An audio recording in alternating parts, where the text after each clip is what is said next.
Sosiaalinen media on ollut mukana meidän tilalla ihan alusta alkaen. Ensimmäisenä kesänä tein meidän tilalle Talviesten tilan Facebook-ryhmän ja sitten päivittäin melkein kirjoitan sinne meidän arjesta ja laitan paljon valokuvia. Ja aluksi saatiin paljon neuvoja kollegoilta, vaikka alkuperäinen tarkoitus oli kertoa tästä työstä nimenomaan kuluttajille. Ja nyt se on lähinnä sitten enemmän ehkä sitä kuluttajapainotteista tällä hetkellä. Toki hyvä kanava on kysyä neuvoa edelleenkin, jos on tiukka paikka, niin kollegat kuitenkin seuraa sieltä. Some näkyy meidän tilaarjessa oikeastaan joka päivä. Että silloin voimakkaammin, kun on eläin lähtenyt teuraaksi ja on lihanmyyntihetki, niin kun pistän myyntiin, niin sitten seuraan tilauksia. Mutta sitten päivitän myös meidän ihan normaalia arkea sinne, että Facebookiin ja meillä on kotisivut, että oikeastaan ne on kaikista käytetyimmät. Kyllä se näkyy joka päivä tällä hetkellä, se on tosi tärkeä, oikeastaan tärkein työväline meidän markkinoinnissa.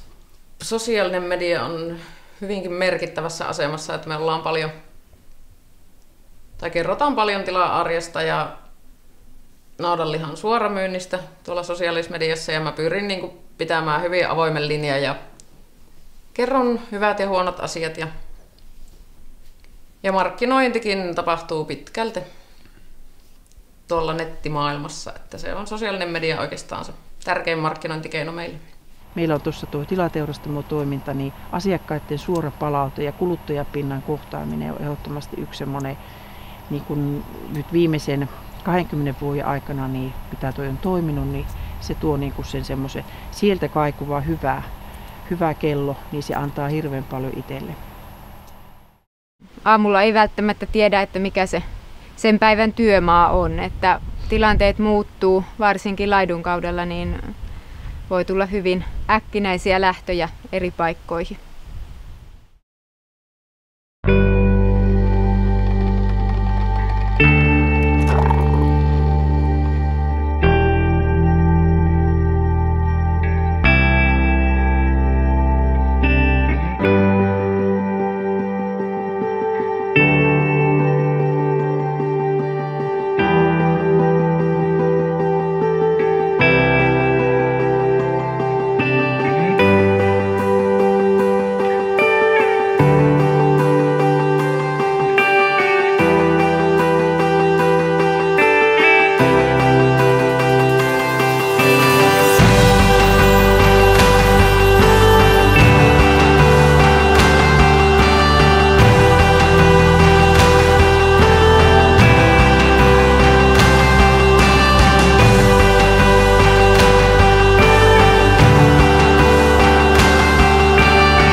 Vastaa sä väliin.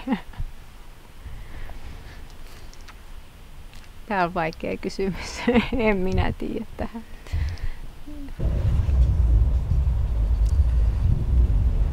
Vastaa. No kun mä en tiedä, miksi mä halutaan tehdä tätä työtä. Me vaan tehdään, kun ei nyt ole muu. Hyvä, että muillakin pätkii. Rankinta on ehkä pitkät työpäivät ja vapaapäivien vähyys. Lyhyestä virsikaunassa.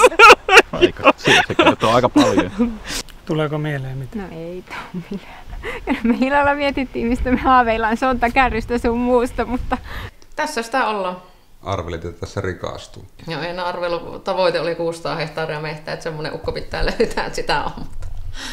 Mutta ei nyt pikkusen joutu pudottaa rimaa. Mutta tässä ollaan.